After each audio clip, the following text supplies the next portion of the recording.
How do you follow Will Smith in the snow? How do I follow Will Smith in the snow? You follow the Fresh Prince.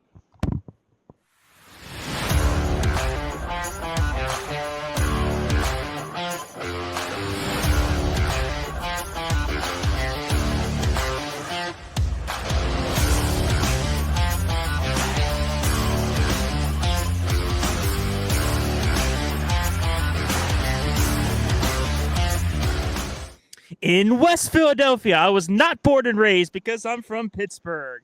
Welcome to the DQ Frenzy, as always, here for Dylan Shields and Quinn Schmiedel, as always, here. As always, as well, another decent gap, but Quinn and I, for one, we had to have too much fun golfing yesterday because that was We more did. important than doing this podcast. And also, we've had busy lives, but we always try our best to get episodes out. And today, we got a heck of a lineup for you here. We are going to review the NFC West. That is going to be our next division. I got the Niners and Cardinals because Quinn will not be neutral to the Niners. So he's going to go ahead with the Rams and the Seahawks. As well, we're going to talk about other news such as the Giants, two new quarterbacks now, the LeBron Stephen A. Smith drama. But first, Quinn, it's March Madness. But I think you could you could basically take the madness out of it because just as we recorded this, number 1 seed Auburn barely beat Michigan State. So now the Final Four consists of all 1 seeds. Boring. Where is the madness? Where is it? So the matchups, it's going to be Duke and Houston on Saturday. And then it is going to be Houston, Duke, and Florida and Auburn as your Final Four matchups this Saturday. And it's so frustrating because in terms of brackets, my champion was Alabama, and they unfortunately lost to Duke. And it was my best bracket in years in terms of how far the team went. But the problem was, Quinn, it was everybody's best bracket in years. Unless you somehow went with St. John's or tried to go bold and pick like a UConn or something, like a lower seed team that could exceed expectations, you were pretty much set with picking a 1 or 2 seed. Like the odds were in your favor, and the odds are that you are still alive for this. So that's what's frustrating for all brackets here.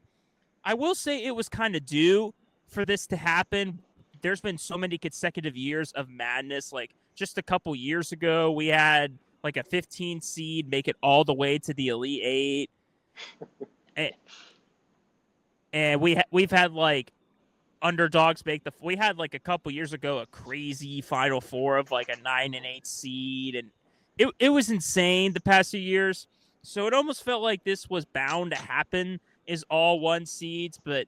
And I think a lot of people mentioned the last time it was kind of like this was 2007 tournament. But even then, I feel like this one is still way more, if you want to call it, on the predictable side, because now all Final Four teams are 1 seeds for the first time in decades. So, Quinn, what are your thoughts about these recent games here, especially Sweet 16 and Elite 8? Because there were some good matchups, but the fact that the Final Four is now all 1 seeds, bunch of midness, like you said. Well, so I'll say for the first time in, to be fair, it's probably only 3 years I haven't done the bracket, mostly because I forgot about it and I missed the timing there. To be honest, I don't know who I would have gone through and chosen if Flag hadn't got hurt for Duke. I probably would have chosen them, but they're doing pretty well anyway. So, yeah, I mean, it's a bit disappointing with any underdog stories coming up? No, but I don't know. I haven't been one as interested in all the underdog stories before. It's like, oh, that's funny, a 15 seed beat like a 2 seed. But for the most part, it is fun when there's lower seeds coming up and it's just random St. John's from Nebraska, and you're like, oh, I've never heard of them, but that's cool, a small school. But the big guys are just dominating this year. There's been a lot of revenge for teams who haven't been good past few years. I mean, Alabama just got eliminated, but they're actually a 2 seed, and I don't think I would have picked them to go this far because normally Alabama is like, look, guys, we're good at basketball, and it's like, it implodes, and they're not really. But, yeah, I mean, great year for big schools. I mean, Duke is always They're great at basketball. Auburn's a little bit of a surprise too, like Alabama, Michigan State. You could argue the same. Houston feels like every year they're a high seed, but they just fall flat like early on. But so they're actually making a run for it, which is nice. Florida kind of feels like the same. Like, oh yeah, it's Florida, but they haven't been as involved the past few years, at least from what I remember. Houston kind of feels like another one of those teams. Like, no, I just said that. Never mind. Yeah, Houston, surprising. Tennessee, who I picked last year to win it all. I was kind of hoping they'd advance, but they didn't. And so, yeah, it is kind of fun though to see the 1 seeds all winning. Maybe there's been a great like shift in rankings now, where the best teams are actually getting ranked number 1 this year. Who knows? Maybe something got switched up because, I mean, theoretically, it should be all the 1 seeds competing at the end here because they should be the best teams according to the seedings. But yeah, I haven't really watched any of the games. I've heard there's not been really a lot of good games. I've heard there's been some more close games lately, but still, I haven't seen any 1-point games, just like 2 points. Close, but not quite as exciting as others. But yeah. Well, I would say early on, there weren't a lot of close games. It took till the second round to get a buzzer beater when Maryland won off a buzzer beater off that layup. But it's gotten better. It's gotten closer in these past few games here. I mean, Texas Tech is they've had one of the 2 better games because they were down at least 15 to 10 seed Arkansas, which was the only, if you want to call it Cinderella story we had left. They came back and won the game in overtime. And then they took Florida to the limit. They were up by double digits against them. And then in the last 5 minutes, Florida came back to win with some of their guards. I mean, Clayton Jr., obviously one of the best in the country, scored 30. Thomas Haw off the bench, scoring 20, was very key in Florida coming back and winning.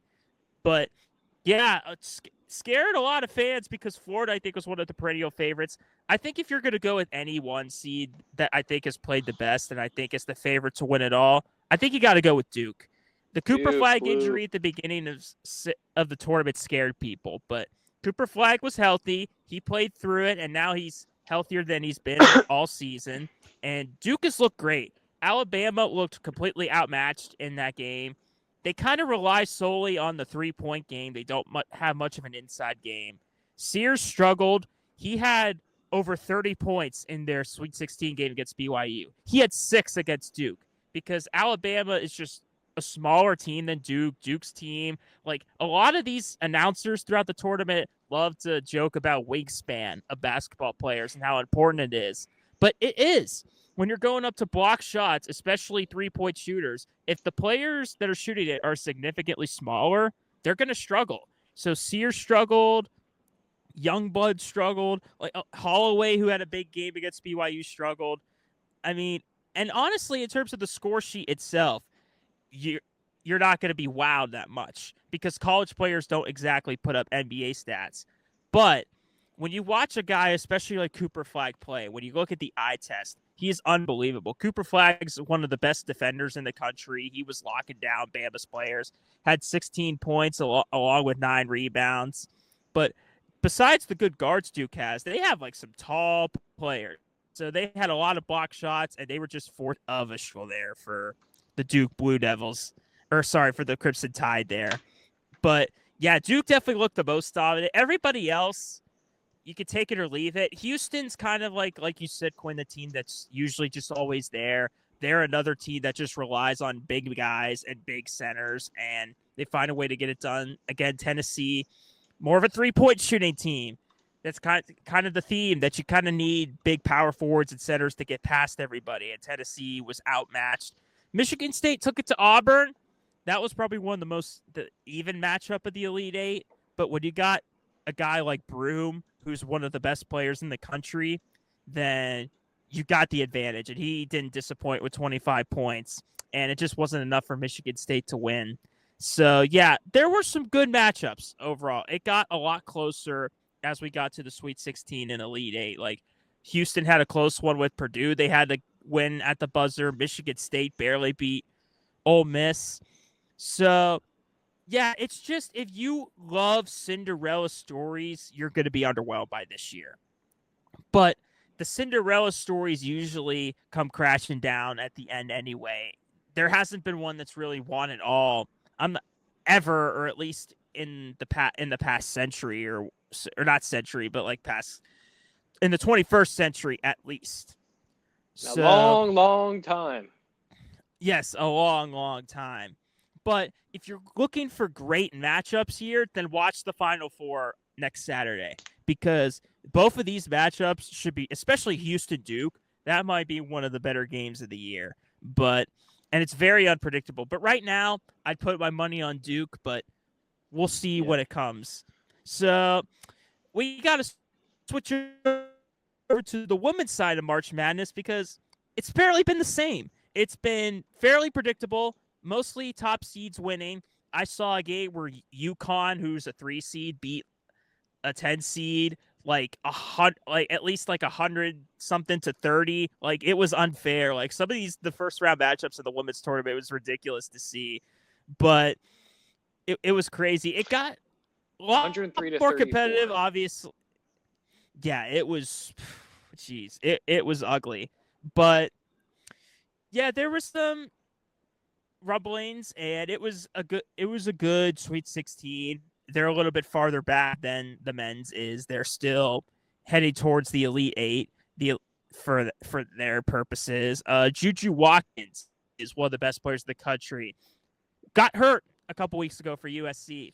A lot of people doubted them as the 1 seed because of that. They got through Kansas State, and yeah, they're heading to the Elite Eight.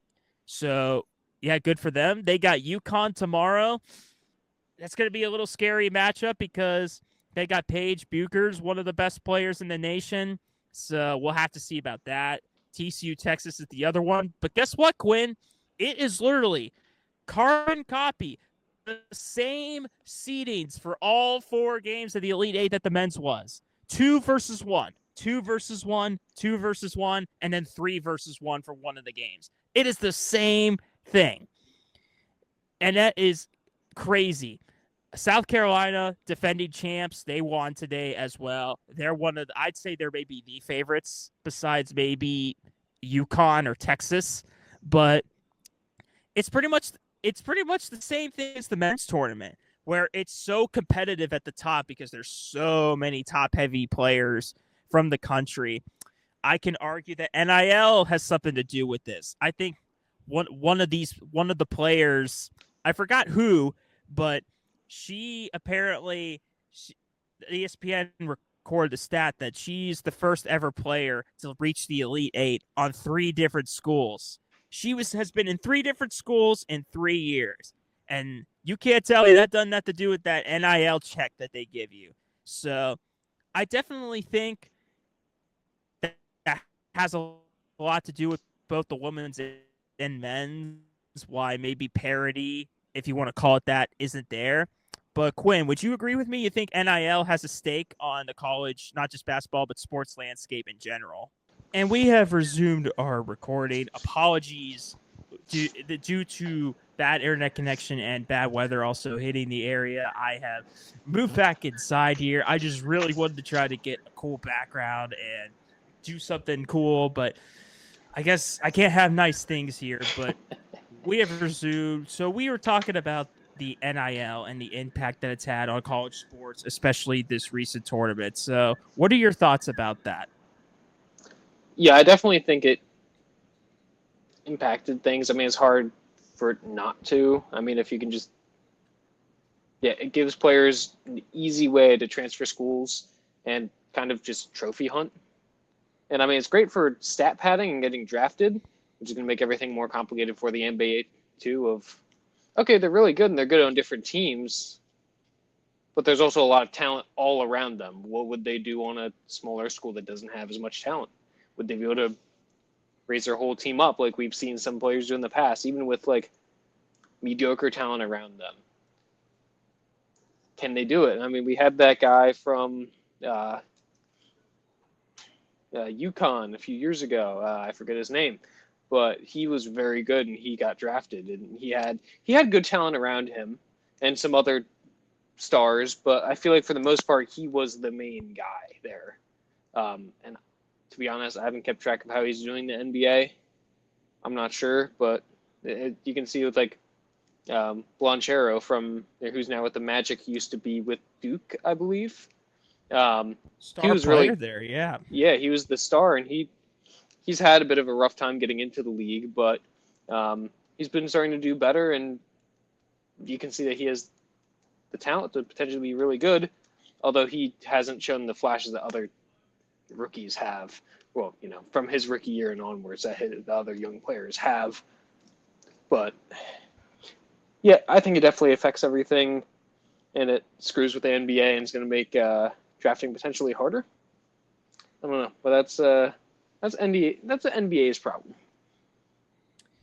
I would definitely agree that it changed the landscape of drafting, and like I said, just how these tournaments are going to go. So I wouldn't be surprised if the next few years we start to see a little bit more of these 2-1 seeds hang on in these tournaments on the men's and women's side. But that's going to do it from the court and the basketball. We're going to move on to the grass or turf and football and move on to some news that happened here. Obviously, the big one is the Giants don't have not one, but they got 2 new quarterbacks here.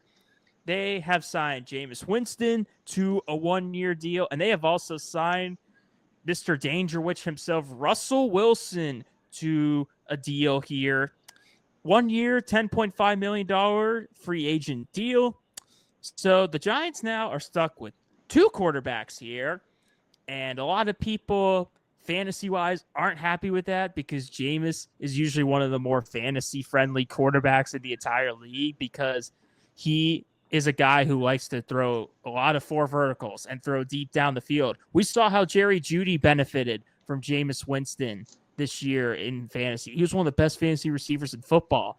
And Russ, I did make George Pickens better fantasy-wise, but also to a lot of mid in terms of stats. He either likes to check it down or he likes to throw it deep, far and few in between. So, Quinn, I'm going to let you react to these 2 big moves by the Giants first, and especially now that they got the 3rd pick in the draft here, and there were rumblings that a quarterback could be selected depending on what Tennessee and Cleveland does. But now with the Russell move, people are back and forth now if they should still get someone or not. But what do you think about this move and the future of the Giants overall, Quinn? It almost feels to me like the Giants looked at their past like quarterbacks and they're like, all right, we're not great at drafting quarterbacks or choosing quarterbacks. So they're like, we'll just grab as many as we can, throw them at the wall and see what sticks. One of them should be good, maybe, right? If we take 3 chances at once, that means it isn't 3 years of different chances with different guys. So it almost feels like they're just kind of not desperate, but they're just trying that approach of sign as many as we can. Whoever's the best will win, and we'll take them. And like I get that, and individually, like I'm gonna assume they draft a guy, especially if like one of the 2 top quarterbacks are there, probably Shedeur Sanders. They're probably gonna draft him, right? Because at least they have a future there, or they know. I mean, this also seems like they could be saying we don't quite trust either of these quarterbacks, or we trust Cam Ward, but he's going to get taken before us or before we can take him. And Shedeur Sanders, we may like him, but we don't quite trust him, or maybe they just don't trust either. But they clearly are not happy with their choices in the draft or their draft position. If they're if they have that number 1 pick, I think it'd be potentially different. I think they might be willing to make that pick, or at least they would have just signed 1 quarterback. But I mean, individually looking at the moves, I mean, I like the Jameis Winston move. Saquon Barkley told him to go there, so clearly he just listened to Saquon. But no, I like Jameis. Good advice. Yeah, exactly.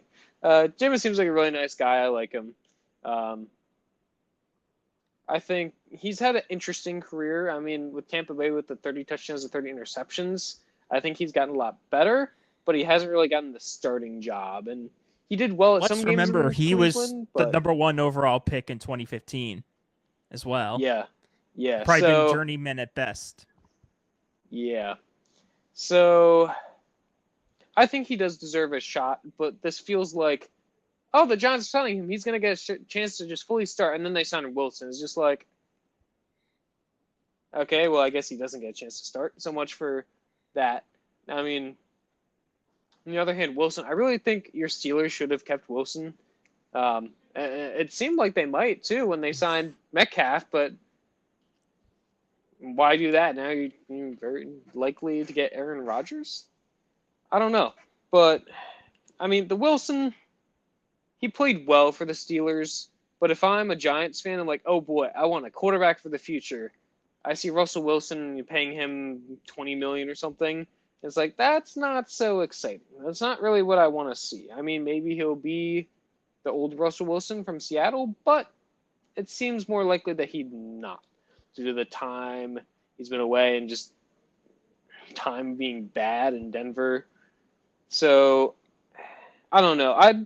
If I was a Giants fan, I'd be a little concerned, but at least you have options for this guy's bad and this guy should be good.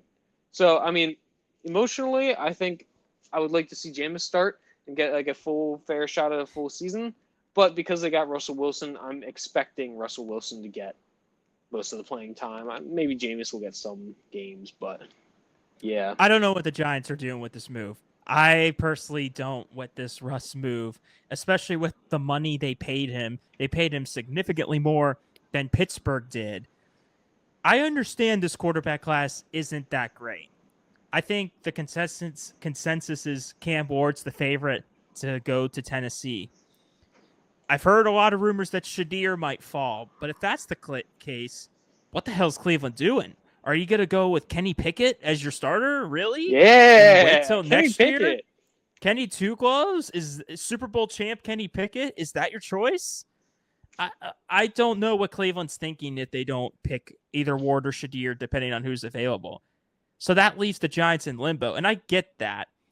Will they still take a guy and go with Jackson Dart at 3 if both are taken? That would be highly shocking, depending on or considering the moves they had. But this Russ move and paying him $10 million, this makes me think that the Giants think they can compete for a playoff spot. You really think that you're that good of a team to compete? You really think that you're a quarterback away? This Russ move makes me think that they think that. Unless that they want to just wait and somehow draft someone. But you're not going to tank signing a guy like Russ, because as washed as he is, he will still lead you or most teams to a decent record. We saw that with his last years in Denver and Pittsburgh. So, but this roster, they have bits and pieces. Like Tracy's very good. Obviously, Blake Neighbors is a stud to watch. Brian Burns is a heck of a linebacker for them. Dexter Lawrence, big sexy Rexy, he's always fun to watch. But that's bits and pieces. Your whole team is still a mess. Your O-line stinks. Your defense overall is on the field too much. And yeah, it's just been a disaster. And Dayball right now is on the hot seat, and for very good reason. As good of an offensive mind as he is, I feel like he would have rather had a guy like Jameis than Russ right now. And like I said, I just feel like New York is so delusional into thinking that they can compete. Because like I said, I just think that they believe that they're like at least a wild card team with this Russ move. Because otherwise, I think you would have just went with Jameis and then either drafted someone or you go with him and see how you do. And if you're not good, the quarterback class is better next year, way better next year. So this just perplexes me big time. I don't understand it. But you know what also perplexes me, Quinn? The fact that my team waited and is still waiting on a starter. No, wait a minute. Breaking news. We got a little Rudolph the Red-Nosed Reindeer that's going to save the day because he's back. Mason Rudolph is back in Pittsburgh. I guess 3 good games at the end of the season was good enough for him to possibly somehow start for this team in the year of our Lord 2025. It's either that or this bumbling old man Aaron Rodgers that is forcing the team to wait again. Quinn, I am so sick of talking about him. We have to, but I'm so sick of this crap. I hate that he does this every single damn year. This has been the same thing since COVID. It's been, will I retire? Should I go somewhere else? We saw how Green Bay felt about that. It took forever for him to go to the Jets. And now all of a sudden, every year, this is the topic of discussion. He is literally Brett Favre 2.0 because Favre had the same issues and headlines and drama and attention in his last couple of years of his career. And it's pissing me off that the Steelers aren't more aggressive to try to get him to try to come here if they really want him. But Rodgers has all the leverage because he can retire if he wants, but he also doesn't have to. He could also come here, but he doesn't have to be forced to. But I wish we were just more aggressive in it. I know we met up with him. Apparently, the Steelers skipped Michigan Pro Day to have a meeting with this guy, which is just wonderful news. But Rodgers just needs to make a decision with this in these next few weeks, because if he's really going to wait till training camp to all of a sudden at the last minute decide, or even post draft, is that really going to be good for him to have good camaraderie with the locker room? I don't know. He already has a lot of beef with a lot of locker rooms. So if you were to ask for my 2 cents, as much as I wouldn't like it, I think you got to go with Rudolph as your starter. And if he sucks or doesn't do good, you could puke on it all you want. But if he sucks and we finally are under a 10-7, 9-8 record for once, we can finally be good enough to get a good quarterback next year.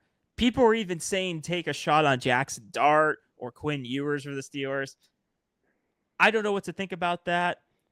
Oh, yeah, Jalen Milroe as well. Jalen Milroe is highly selected to go to the Steelers. He's got talent, but I just don't know if the Steelers are the right fit for Milroe. But I know I'm ranting again as a Steeler fan, but it's just frustrating that we're basically the last team in free agency to make a decision. I can't believe we fell for this. We fell for the Rodgers cycle. I wouldn't think a team like that would do that, but I think Tomlin wants him. I think Tomlin and Rodgers have a pretty good relationship because they're both veterans of the game.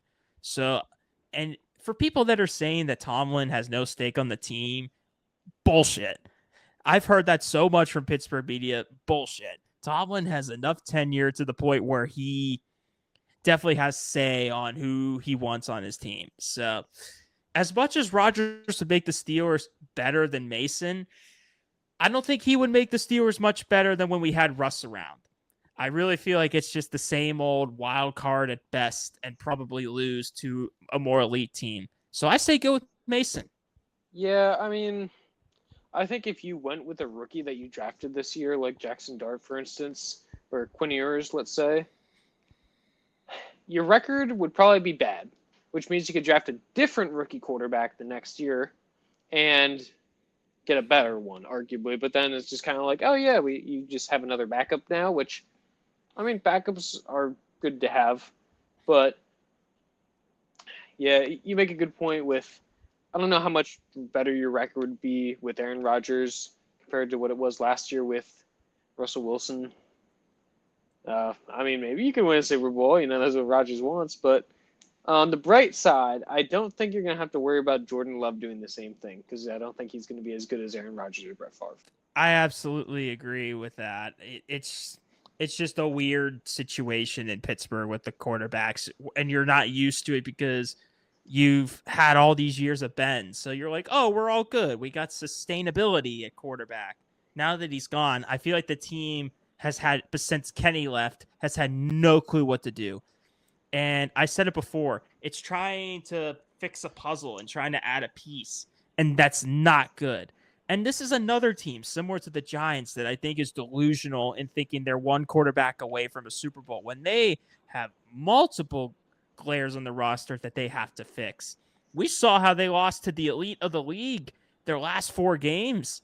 They not only lost, they got shit stomped every game. So they are not a quarterback away from a Super Bowl. They're a lot more than that. So, yeah, it's just, yeah, I'm hoping Rodgers isn't in black and gold, but he probably is, and we're going to hell for that. So, luckily, Quinn, you don't have to deal with that. You got a good team, actually. But before we get to the NFC West, back to the court of basketball here, because we got some drama between LeBron James and Stephen A. Smith.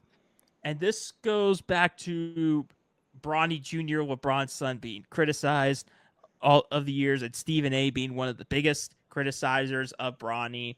And LeBron decided to take it to his own hands in person during a game a couple of weeks ago and got in Stephen A.'s face, basically kind of saying, like, keep my family out of this. LeBron was actually on the Pat McAfee show, and of course headlines had to like make this a big deal, but the interview was like over an hour. He talked about Stephen A for maybe 2 minutes, but basically rehashing that it was about family and just keep it outside the household. And I got to tell you, as much as Stephen A can be annoying, his job is to be like a big time sports personality that says hot takes, kind of like you and me, but a lot more level headed. But that's kind of the job of First Take. I'm not into those shows, but Bronny deserves as much criticism as everybody else in the NBA. I think LeBron is being way too protective of his son. I think he needs to let him grow up a little bit and be able to take it, because I think Bronny's done a pretty good job of taking the criticism so far. The man responded to that by scoring like 40 points in his G League game. So he's developing actually way better than a lot of people thought. So, and it's no secret, LeBron ushered him into the league. He politicked his way into getting Bronny drafted, because I'm sorry, that man is an undrafted free agent if he's not LeBron's son. I'm sorry. That's just the bottom line. He was a bench player at a bad USC team. Now, granted, he had like a scary like heart condition, which luckily he survived from. So it's very hard to recover from. And I'm happy that he's like thriving. But I just think LeBron's being way too sensitive about this. I don't think he needs to respond at all. Stephen A's been like a hothead, like hot take guy for years now. And for him to be bothered just because his son's being criticized, it's a little ridiculous. I mean, you've heard of Skip Bayless. That man was the ultimate like LeBron hater and just like crapping on him. Why does LeBron never confront him? He was way worse than Stephen A. Stephen A is actually usually more like praising of LeBron. So, yeah, it's stupid drama, but it's what we have to talk about. I mean, LeBron again responded to like all that drama by having an amazing buzzer beater against the Pacers this week when he tipped it in with literally 0.1 seconds left. So I think he's doing just fine, but yeah, I just think this is ridiculous drama, which ESPN and the NBA loves because they need to get their ratings up. But LeBron, come on, man, do better. Yeah, I think it's a little silly for LeBron to be like, don't talk about my family, basically, when it's like your son is a basketball player in the biggest basketball league in the world. And so, yeah, people are going to talk about him. He's your son, and you're a phenomenal player. So, of course, they're going to be like, well, we expect him to be good, and he hasn't been good, So I get LeBron wanting to protect his son and getting tired of all the media talking about him, but he plays basketball. That's how the media is heavily involved in basketball, like most other American sports. But it almost felt like he let it get to him, like the media get to him. And I think he does that a bit. He's more fiery than like Jordan per se, and like more reactive to the media and want to like bicker with them because that's just how he is. But yeah, like you said, it's kind of silly drama. You're gonna have that. And, of course, because Bronny isn't good, you're going to have that even more. players see the headlines. It's not like they don't see these hot take guys. They know that it's there. They know that they're being criticized, but they usually do a pretty good job. I think LeBron over the years has actually done a really good job of not listening to the media. He rarely does interviews. That McAfee interview never happens. That just goes to show how big McAfee's platform has become. So, and Jordan also as well, we saw in the Last Ride documentary, like he was fueled and motivated by criticism. I think that's what the best of the best do. They don't let it get to them. They have it be their fuel and motivation and anger to get better. Kobe did the same thing. So, yeah, I definitely agree that it's just silly melodrama. I mean, I understand when you're being heavily criticized like LeBron has for 20-something years, you're going to break a fuse every now and then. It's just going to happen. It's human nature. We all get upset at some points. But it just, for our 2 cents, I just think, and if anything, if I'm Bronny, I wouldn't care about being criticized. I might be upset at my dad for being like that. Being like, bro, dad, I'm fine. I don't want to like get too personal in their household, but I would be like, dude, I'm fine. I don't care about the criticism. I'm just playing hard. You don't need to be like that. So, yeah, I just think that's kind of like just a man at the end of his rope with the media just acting like that. But is what it is. We just have to talk about it because we follow trends here on the DQ Frenzy. And we love drama, don't we? Yeah, you know us. Chill vibe, cold takes, and lovers of drama. You know what's funny? We haven't said that. That's supposed to be our moniker. We haven't said that in like months. But yes, it is chill vibes and cool takes. Yeah, it's exactly. Yeah, it counts. It counts. But it's time to get back to football, the reason why this podcast exists. And it's time to get to the NFC West. And like I said, I have been tasked with the 49ers and the Arizona Cardinals, the red teams of the division, if you will. And Quinn's got the Rams and the Seahawks. So, Quinn, well, you're not technically a guest. You're on this podcast, but I'm going to let you go first because I'm such a nice guy. So, pick your team and critique them. Well, I'll go ahead and start with the Rams since they won the division. They ended the season 10-7. They got in the playoffs, and ultimately they lost the Eagles in the divisional round in a nice snowy game. And to be honest, that was, as an Eagles fan, that was the playoff game I was most worried about. It was just they were playing really well. I expect them to do a little worse because it's the snow and they're the Rams. But, I mean, they had, leading up to the season, they had the forest fires. They really had motivation to play, and I think part of that motivation is really what fired them up to win their first round of the playoffs, which was against the it wasn't the Eagles, obviously. They played the Vikings. That's right, 27-9.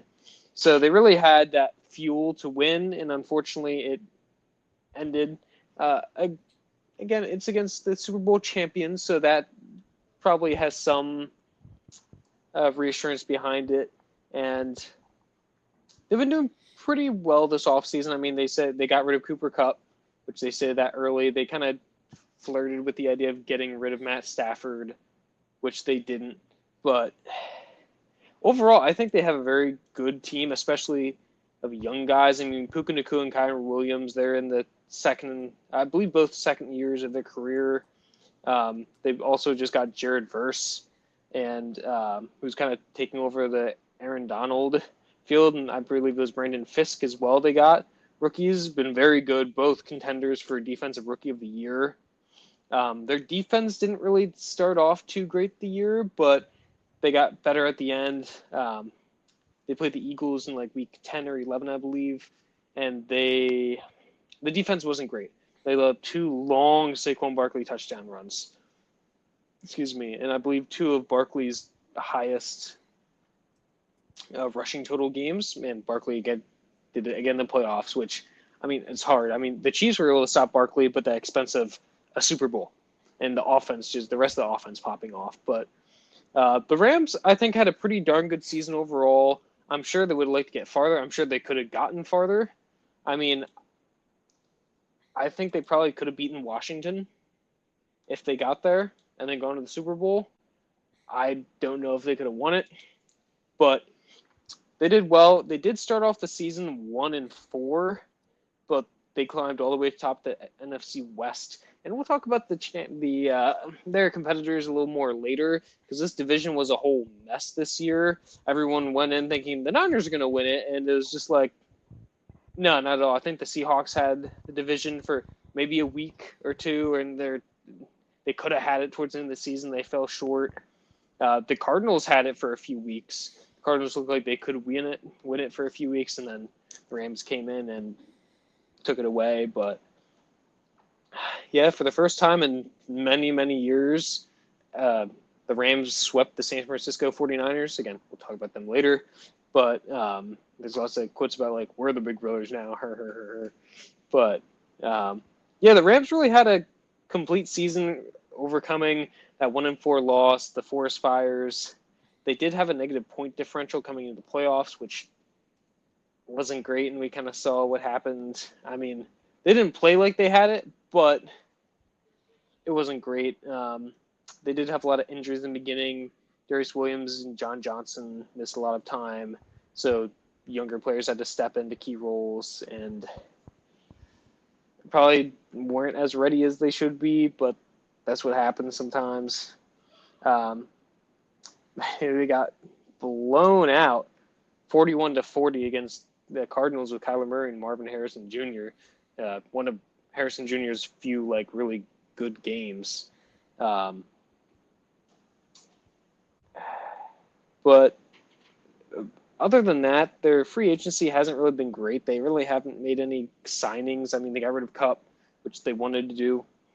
So I don't know quite the move behind that. They did get Devontae Adams, which is exciting, but it almost feels like another old guy, just like Kupp was, and Kupp already knew the system.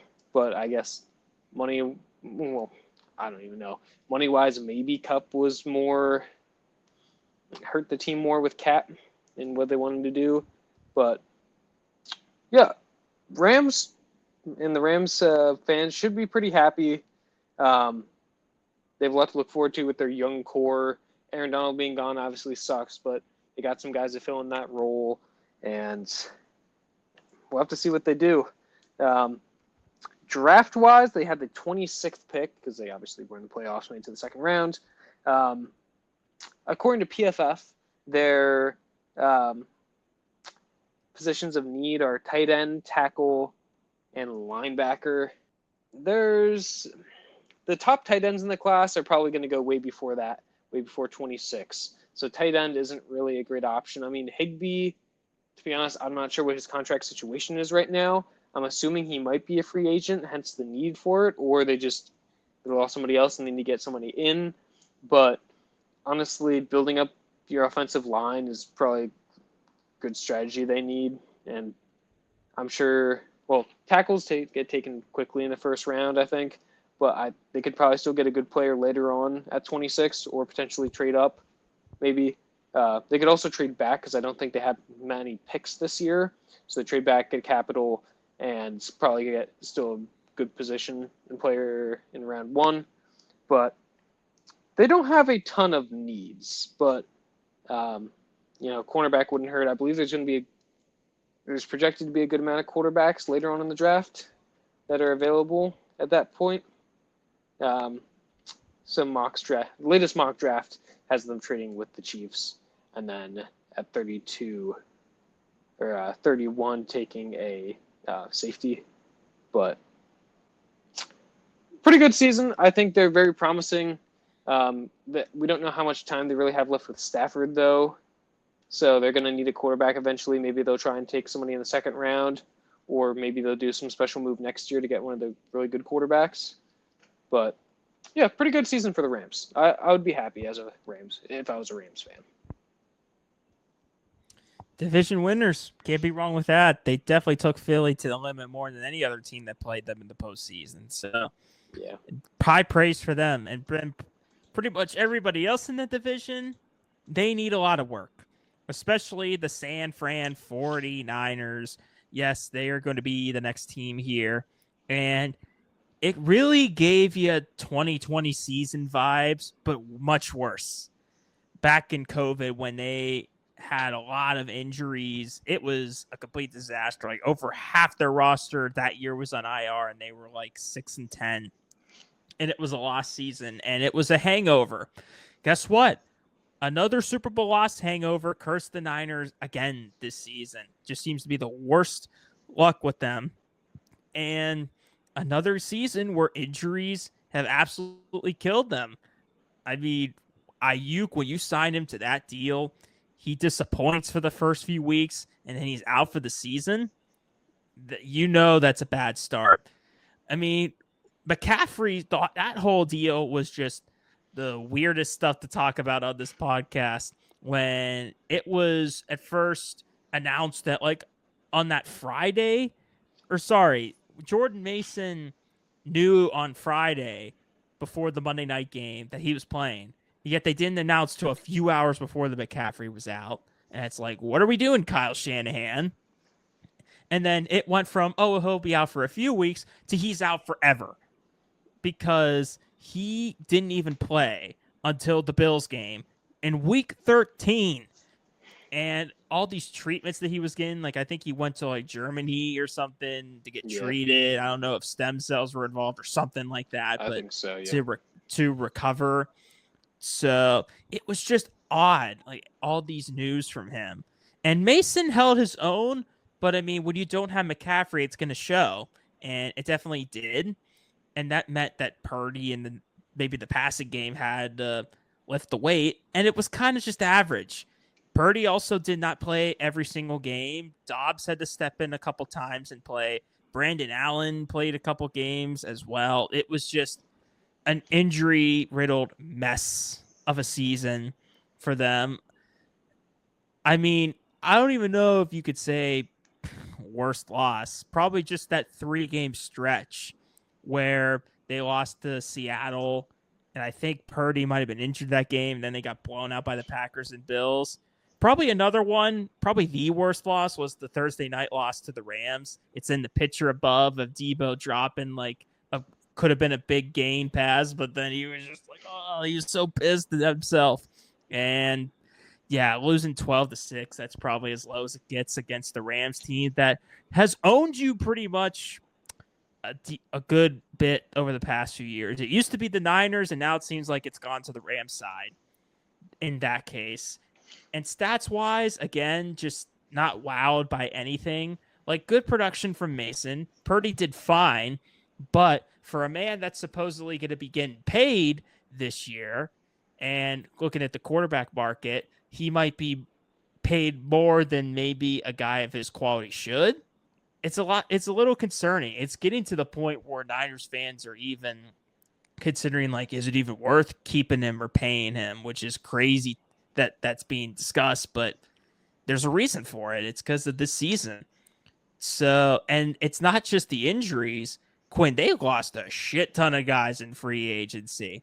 Yes, and I mean, it was a disaster of an offseason. 17 in total players from free agency are gone. Debo was traded to the Commanders. Mason's gone. He's in Minnesota. Jason Hargrave is also a Viking. Malik Collins is going to the Browns. A lot of like defensive rushers are gone. Hufanga, who's injury prone, but one of the better players on their team, he's in Denver. Dre Greenlaw's in Denver. Again, that defense is going to be scary. Obviously, Trevarius Ward got traded to Indy. That was one of the bigger moves. Josh Dobbs, our Lord and Savior, the Patriot himself, is a Patriot. That's obviously the biggest loss they've had. But yeah, that's a rough offseason. I think by far, if you're going to go by guys they lost, they had the worst offseason out of any team to lose all that talent. And your best receiver is coming off of injury. That's concerning. At least George Kittle's around. He's fun. He's a fun dude. He's a likable guy. And he's if not the best tight ends in the league besides Kelsey.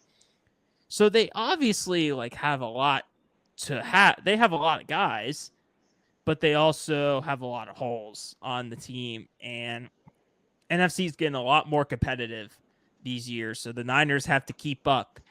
And if you're going to go draft-wise, if you're going to pay Purdy all this money, you have to go with the tackle. You could say it's the boring pick all you want, but Quinn made it sure on his team that you have to establish the line. That's what the Niners need to do too. And there's a couple of them. The big one here in the latest mock draft, Armand Membu from Missouri. He's a really good tackle. Can be the pick for the Niners because because they were bad this year, actually have the 11th pick. So they're in a decent spot to get a lineman because a lot of teams are going to be quarterback and offense heavy these next drafts. So I think him from Missouri is good. Kelvin Banks from Texas too has been pretty good. He only allowed like 1 sack and 10 pressures. And I think I'd lean maybe more towards him. They're both really good tackles, but I would go maybe the guy with the bigger school and played like better competition. Although Missouri does play in the SEC, so you can't deny that. But one of those two I would definitely go with for the Niners to help, but they got a lot to fix. And it's not even so much the draft itself. They just need to figure out what to do with Purdy and what McCaffrey's future is on this team. So I do think the Niners are going to be better as long as they stay healthy this year. But at best, they might be like a fringe wildcard team because now you got the Rams to keep up with, and Seattle and Arizona are question marks too. So like you said, Quinn, just division's a mess. Yeah, definitely. Yeah, but I did see a quote that Purdy said the Niners were just tired this year, which was interesting. But Niners definitely have a lot to sort out. And oh no, they lost their whole team. No, darn. Although I will say, You don't I think feel at this so point, bad. I know you don't. I don't. But I will say, I think at this point, it's reasonable to say that Kittle is the best tight end in the league, overtaking Kelsey because Kelsey is old and really should probably retire. Reasonable. Yeah. But yeah, I'll give him that. Anyway, moving on to clearly a better team because they were 10-7 this year when the Niners were 6-11. But the Seattle Seahawks. Unfortunately, they just missed the playoffs. They did improve a lot from the previous year. Their defense really started to get going in the second half of the season. They did go from 31st against the run last year to 18th, so still not great, but certainly a lot better. And they're scoring defense from 24th to 11th, so definitely getting better. They have a young defense, new head coach, first year. But, I mean, Mike McDonald did pretty good. Didn't win the division, obviously, but did pretty well. Their season, like I said, they didn't make the playoffs, so you could consider it kind of a failure. They did make some very interesting offseason moves, which I'll talk about a little bit later. But, yeah, I think the biggest thing was their defense. They had young players doing well. And, like, their offense this past year was Geno Smith, so arguably a workable quarterback. I wouldn't say he's probably better than half the other quarterbacks in the league, maybe. Probably in the second half, but regardless. So Geno Smith, a workable quarterback. Kenneth Walker, very good running back. They have another guy behind him in the running back position, Zach Charbonnet. Pretty good. He's more versatile, more pass of the backfield, but when he had to start, he did pretty well for the Seahawks. And then they had DK Metcalf, Lockett, and Jackson Smith and Jigma. So their offense had the talent. And, I mean, they got to 10-7, so they clearly showed that they can be very good, or they can be good. But it almost feels like that first half of the season, the defense held them back just enough for those games to keep them out of the playoffs. They did lose to the Giants in Week 5 and did not do well, and that kind of ultimately screwed them with the playoffs. I mean, they had some good wins. I mean, even early on in September, when it was the Dolphins should be at their best, they won 24-3. So that was a pretty good win for them. They did just beat the Patriots in the second week, 23-20. That was probably a little close for what they wanted, but they did lose to the Lions, the Giants. They did lose to the Niners early on in week 6. Lost to the Bills, Rams. There's not really any teams. They didn't beat any really good teams this year. So they really kind of benefited from a weaker schedule. Now, this coming year, they're going to have an easy schedule, which means they could probably do really well. They could potentially win the division. The Rams are probably going to be they're probably going to have something to say about that. But getting into this year's moves. So first, they sent Geno Smith off to the Raiders. And, of course, DK Metcalf got traded to Dylan's Steelers. And they picked up quarterback Sam Darnold. And wide receiver Cooper Kupp from the Rams. They also made some other moves. They got DeMarcus Lawrence. They got Marquez Valdez-Scantling. I know, huge name, right? Exciting. But they waived Tyler Lockett, or Tyler Lockett's just gone now. So they have JSN and Cooper Kupp as their wide receiver core, which they had a pretty good wide receiver core before. I don't know if Cooper Kupp really makes up for DK Metcalf because Kupp's a little older now. Maybe Kupp can kind of revive his year, but they gave him a 3-year, $45 million deal, which is pretty big for an older wide receiver. I mean, it's worked out for other people in the past, but it feels a little, questionable. I imagine JSN would be the number one target there, but I don't know. Maybe Marquez Valdez-Scantling will come in and, do some stuff, but the biggest question mark there is kind of Sam Darnold, 3 years, $100.5 million with $55 million guaranteed and $37.5 in year 1. So they really went from 10-7 to just completely reworking everything. It really kind of feels like Mike McDonald saying, all right, now this team is mine. I'm going to do what I want with it. And I don't know. Sam Darnold will be an interesting gamble. It really feels like a gamble more than a lot of other moves in the NFL, especially this offseason. But like I said, they have a pretty easy schedule, so they could do really well. But I don't know with Sam Darnold if they're going to be beating the really good teams, because like I said, they didn't really beat any good teams last year. So we'll see this year. I mean, they'll probably play less good teams besides some of the others in their division, if you want to call any of them good besides the Rams. But I expect them to probably be around the same record because of that schedule. And I get it just really depends on what happens with Sam Darnold. But I'd say the biggest issue otherwise is they don't really have an offensive line. I mean, they have the 18th pick. They need center and guard. And they signed a tackle, Josh Jones, for a $4.75 million contract. So, to be honest, I haven't heard of him before. And from that contract, I don't think many people have heard of him before. So, it's going to be an interesting time for Sam Darnold. I mean, he had a very good line and very good weapons in Minnesota. And he'll have pretty darn good weapons here, too. I mean, I'm sure Kenneth Walker will do well and Charbonnet as well. But it's going to be interesting to see. I'm not quite sure what to expect from the Seahawks. I don't expect them to win the division, not with the Rams there and whatever the Niners do. I don't know.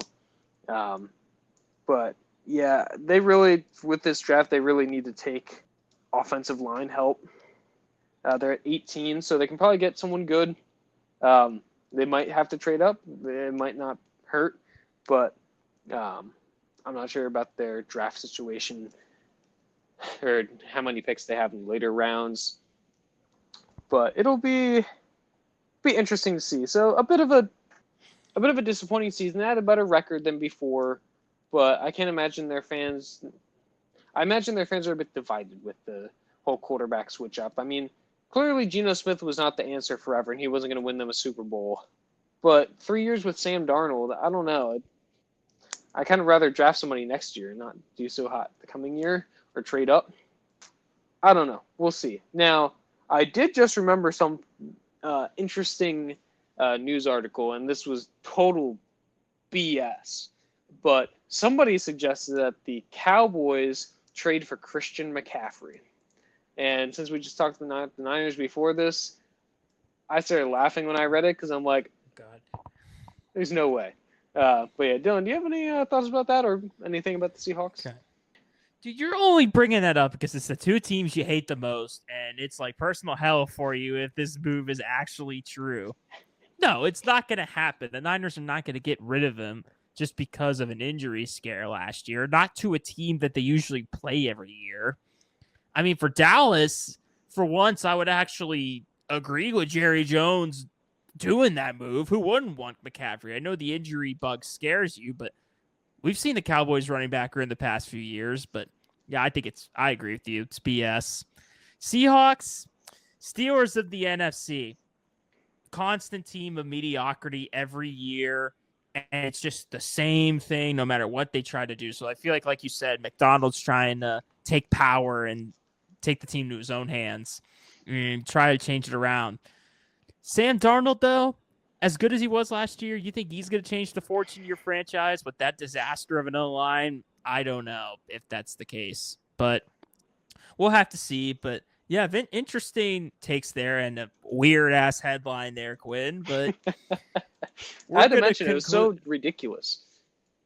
Oh, I bet you think it is, but not if McCaffrey was traded to the Eagles. You would completely believe that news. But let's go to the Cardinals as our final team of the NFC West review.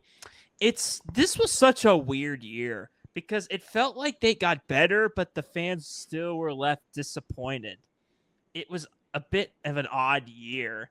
I mean, they were fairly mediocre in most stats and record-wise. They were 8-9 and third place in their division. I mean, they had some good quality games. They were riding off a 4-game win streak towards the end of October. They took Buffalo to the limit. They blew out the Rams in week 2. But, I mean, losing to Carolina, man, in overtime, as better as Carolina got, I don't think that's going to get any lower for them than that to cost them a playoff berth. And then losing 13-9 in an ugly game to LA. I mean, those are probably just the two ugliest wins. The Cardinals are just a toss-up to me, man. I don't know. Like, they can be better, but it all kind of relies on the hands of Kyler. I don't know how to feel about him, man. I mean, he's got so much good talent, and he can make incredible plays. But personally, I wouldn't really want him on my team as a franchise quarterback. I only think he's a guy that's going to get you so far. And what's insane is the man Marvin Harrison Jr., who was the most hyped up receiver in a long time, was the most disappointing receiver in an elite class of receivers. Besides Neighbors, we got Brian Thomas Jr. as well, who was electric on that team. So the fact that he disappointed the most says a lot. Now, do I think fans are going to, of course they overreact, but do I think he's a bust or going to be? I don't think so. I think he's going to improve next year. I think he's going to get better. I think Kyler is going to develop that chemistry. I think he has a weird habit, Kyler, being inconsistent with his receivers and running around all over the place and doing his thing. So I could see why Marvin Harrison struggled a little bit, but second year I expect some improvement. But stats-wise, again, I mean, James Conner stood out pretty well, had another 1,000-yard season with 8 touchdowns. I mean, he's not a great running back at all, but especially in the red zone, in the trenches, he's pretty solid for them. Trey McBride is a really good tight end. Thank you for fantasy McBride. I appreciate it. Only 2 touchdowns, but he had over 1,000 yards, which is more than Harrison had. And besides those two, they really have nothing as weapons. It's really just those three in Connor, Harrison, and McBride, and that's it. Unless you think Michael Wilson is just elite and is slept on, to whether your interpretation, Cardinal fans, but they made some decent moves. Obviously, the Josh Sweat move is going to be talked about the most. I think that's a pretty good contract for them. That's going to help out their pass rush very well. Akeem Davis-Gator was a pretty good linebacker that they signed. Jacoby Brissett will be a decent backup for them. Zay Jones has been re-signed for some reason.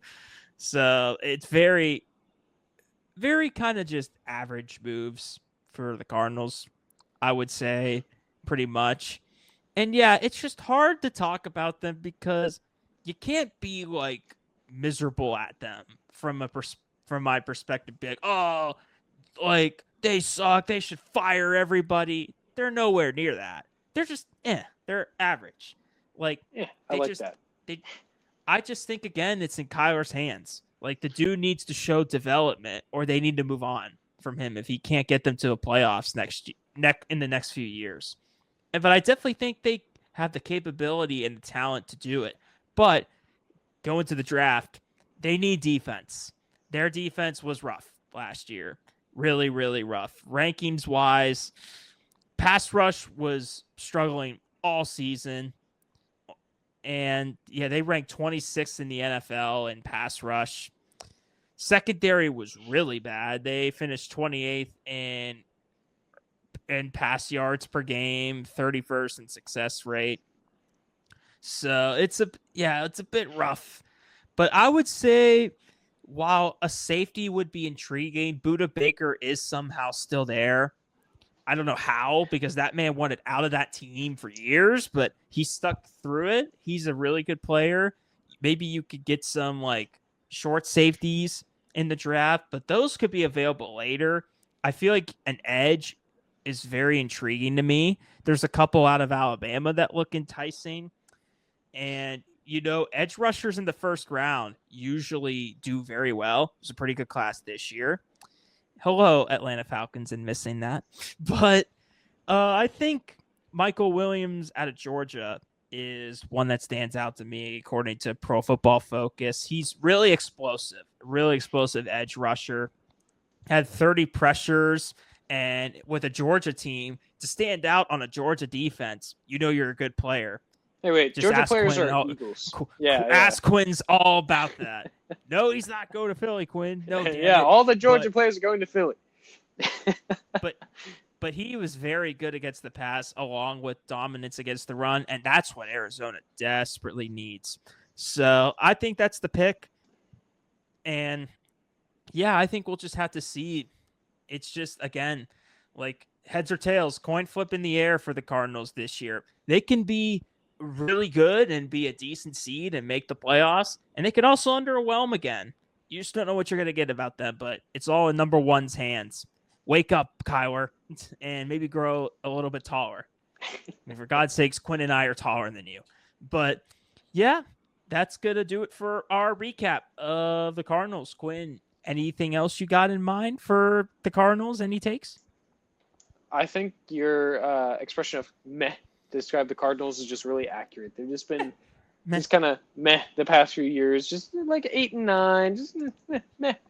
They can be really feisty. You're the middle child. The Cardinals are the middle child. Like you're fine, but you're not the first child, and you're also not the newborn. You're just there. Yeah, you're there. So yeah, Cardinals. That's it. That's all you need. Yeah, Nothing else. One word. And one word. End. For the episode, because that is the end of the episode, as you guys enjoyed that long, awkward pause. But that is going to do it here for the NFC West review. I think, Quinn, because of that and the trend that we're going on, the AFC West would be a good next division for us. I agree. And talk about the Chiefs and just overall the very good division that was the AFC West. It exceeded expectations in my eyes. So we will get into detail and promote that within the next few weeks. We'll try as well to get the more consistent recordings and episodes out. We'll try to be available for you guys. We promise. But for Dylan Shields and Quinn Spiedel, thank you guys so much as always for tuning in every week or so to watch us, and have a safe and good week. And we will see you on the next recording. All right. See you guys.